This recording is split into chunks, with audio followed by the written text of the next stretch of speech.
My name is Dylaney. I am a 21-year-old woman with fair skin, and I hit a whopping 5'3" in height. I have shoulder-length dark blonde hair, which is pulled back from my face right now, and I am wearing black pants, a black shirt, and a black jacket. On the screen behind me are images of something called a touch tour, which was a huge, huge part of a production that I was recently a part of that I'm going to talk a little bit more about later. Now, if you can see me, you already know all of this. However, if you have low vision or you're visually impaired, you would have no idea. This is the gap that audio describing seeks to fill in. Audio describing is a tool that can be used to fill in the gaps in information that is usually obtained visually. This is done by having someone verbally describe the visual events or properties of what is happening in front of the audience. So for example, if I were to audio describe this picture, this scene that's happening on the screen, I might say something like this. Lights up on a cliff scene. The cliffs reach high into the sky. They're colored with browns, auburns, reds, and grays, and other earthy tones.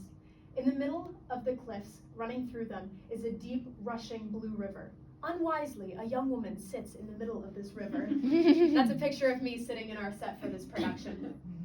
Over the course of several months, I sound designed, audio described, and created other facets of this performance to make it as interesting as possible for as diverse an audience as possible. This idea was first presented to me by my wonderful mentor and guardian angel, Dr. Wolek at Stetson University. Way back when in 2021, Dr. Wolek hired me to work with him on a program called Young Sound Seekers. In partnership with the Conklin Davis Center for the Visually Impaired, Young Sound Seekers' goal is to appreciate our natural environment and the sounds that happen within it. We do this by recording those sounds and observing them, and when we record them, it helps to preserve them and also to create art with them in the future. Around the same time, I started working with Stetson University's theater department for the first time, first as a board operator and then as a sound designer.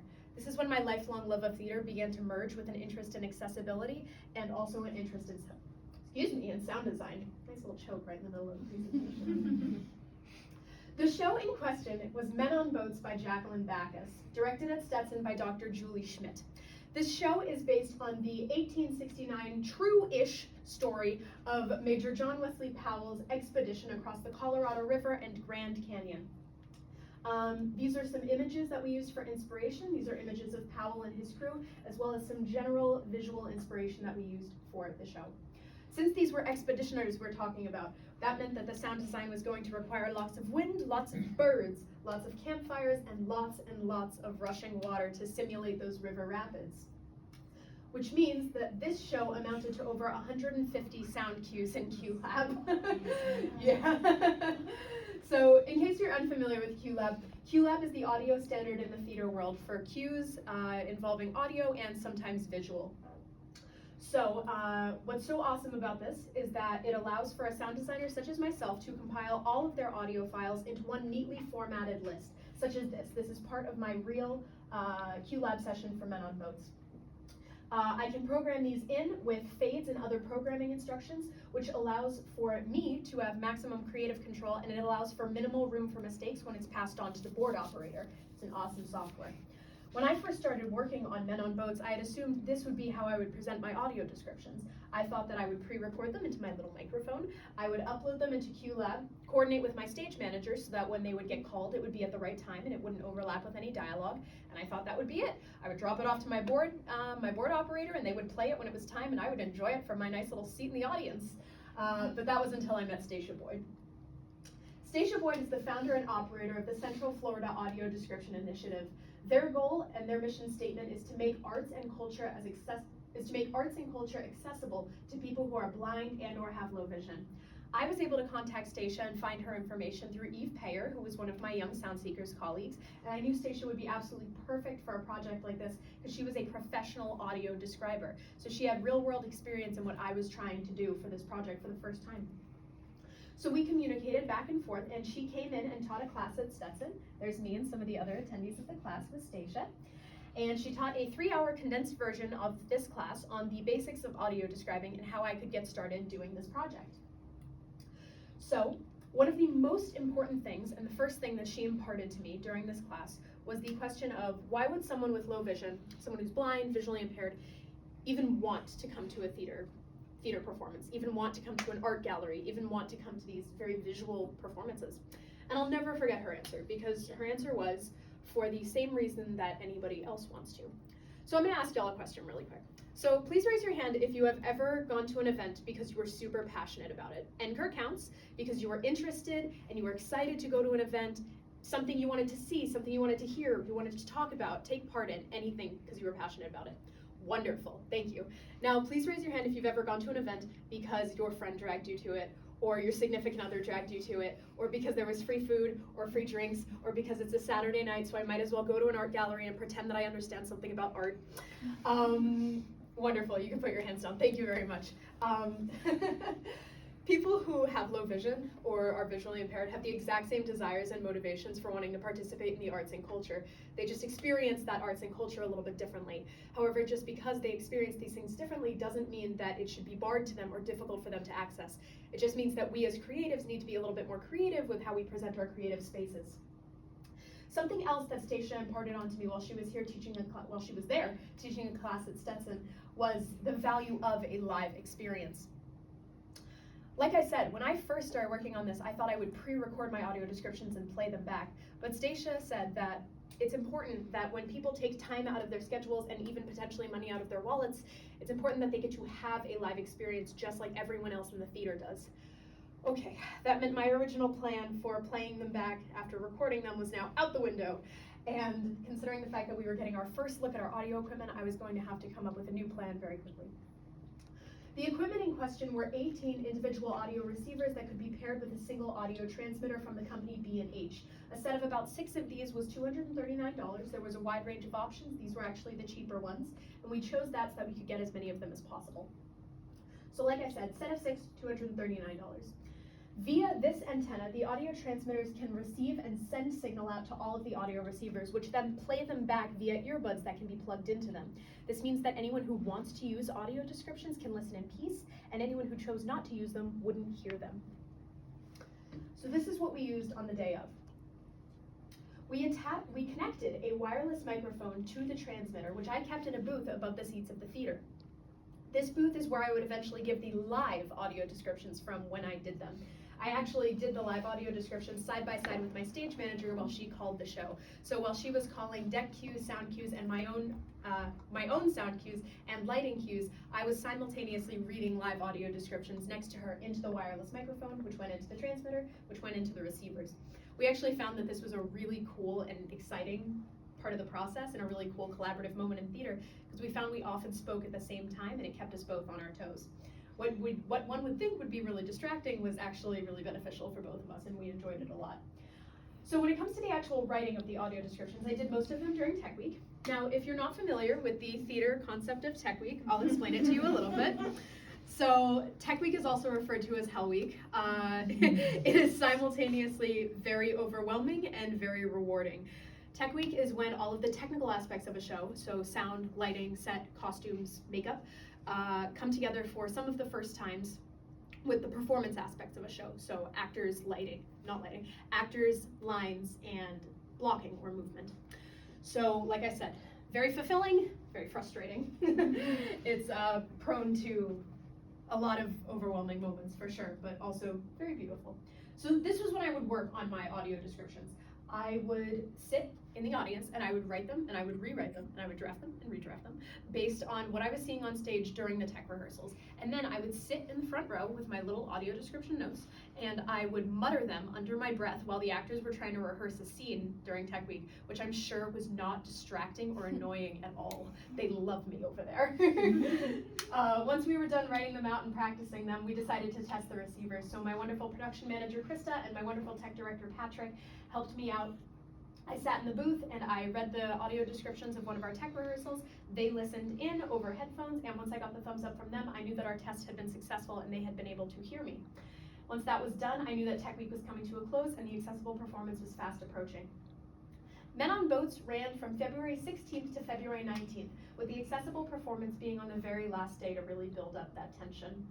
This meant that not only would all of the live aspects that had been happening throughout the weekend would happen again, but they would be happening for the first time with my live reading of the audio descriptions going into people's ears, since that accessible performance was only on the very last day.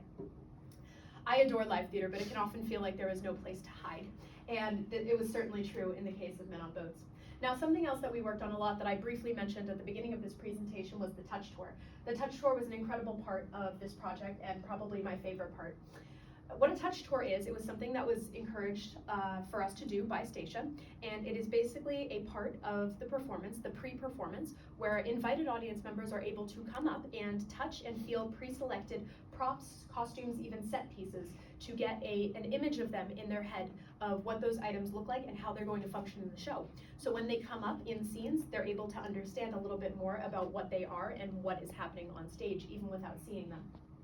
In our touch tour, we were able to have rope, campfires, tin mugs, journals, lots of hats, helmets, and jackets, and even some set grass. And my personal favorite, we had the wooden frames of the boats that the actors used to mime being on a rushing river rapid. So that meant that every time they ran a rapid, the audience members would know, oh, this is that boat frame that I picked up, that's how they're doing it. So it was an awesome experience, and it actually made me very emotional because I loved getting to see my crew interact with these audience members and share a passion for theater in a very hands-on way that otherwise wouldn't have been possible if we hadn't worked to make this part of the performance experience a reality. Once we were done with the touch tour, I did a brief receiver introduction. So I explained how the receivers worked and explained the buttons. And once I was done answering any questions, I ascended to my little booth above the theater and I began reading the pre-show information. This included a description of the actors, characters, costumes, set, as well as a reading of the director's note, which helped to contextualize the performance in a way that is usually only done visually. Once that was done, it was time for the actual performance. So, like I said, live theater always comes with its ups and downs, especially because it's a live experience, and we had to deal with things like static, the dropping of signal, and fuzz in the receivers. Oh my. However, again, thanks to my lovely mentor, we were able to go around and try and figure out some of these issues live and in the moment. So to explain a little bit more about how we set up the audio receivers, we took each of them, and my wonderful stage manager Avery and I went around to the seats in the theater, and we attached them using zip ties to every other armrest in the theater. We then attached an audio splitter and 2 pairs of earbuds to each audio receiver and draped those earbuds over the backs of the chairs. This made it as accessible and easy to use and access as possible because it meant that people could come in, find their seats, sit down, plug their earbuds in, and peacefully listen to the audio descriptions, which was exactly what we wanted. A lesson in audio compatibility. So I don't know if you can tell, but I'm an audio student. I'm a digital arts major, primarily focusing in audio. I'm a big old sound nerd. And so I'm always studying audio equipment and how to use it, and certainly its quirks and its finickiness. So something I learned here and that I continue to learn is that audio equipment can always be more complicated than you expect it to be. One instance of this in Men on Boats was the earbud input compatibility. All of the inputs for the earbuds all fit perfectly well into our audio receivers and our audio splitter. But we were having some issues with the sound, like I talked about before, issues that hadn't come up when we were originally testing them. And we found that that was because on that input there are little bands, and those bands actually affect the quality of the signal and even what type of signal you're getting. So for instance, if we were getting mono or stereo, which in this context just means if you were hearing it in one ear or both ears. So like I said, wonderful experience troubleshooting, definitely a little overwhelming and anxiety inducing at the moment, but overall something that I was happy to have my mentor there for and happy to work through because it was a really good learning experience. So with its curveballs and all, there was a lot of beauty in live theater, and I was very proud of the service that we were able to provide for the people who attended this performance. I found out after the performance that a girl my age in her entire life had only had access to audio descriptions 3 times for live experiences. My mentor and I sat back after the performance and we reflected on this, and we realized that it's important that work like this continues to be done because it really does change people's experience and give them memories that otherwise would be completely different and missing information or just not there at all because they chose not to come out to the theater because it's inaccessible to them.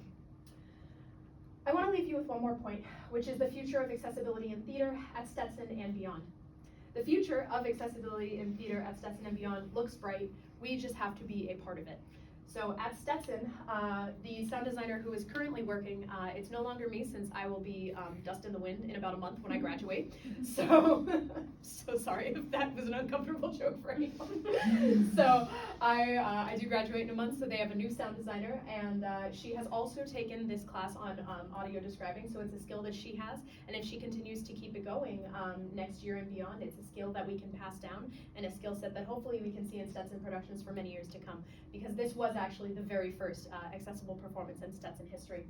And when it comes to Beyond Stetson, I would love to see accessibility become a point of everyday consideration for the venues that host these events, as opposed to a daily obstruction and difficulty for those very same people who just want to attend the arts. Like Stacia said, we all have similar desires and motivations for wanting to be a part of the arts, even if that motivation is just free food. And I would love to see the arts become more accessible, especially theater, something that I love so much, and something that I know they love so much. Or maybe they just want something to do with their Saturday night.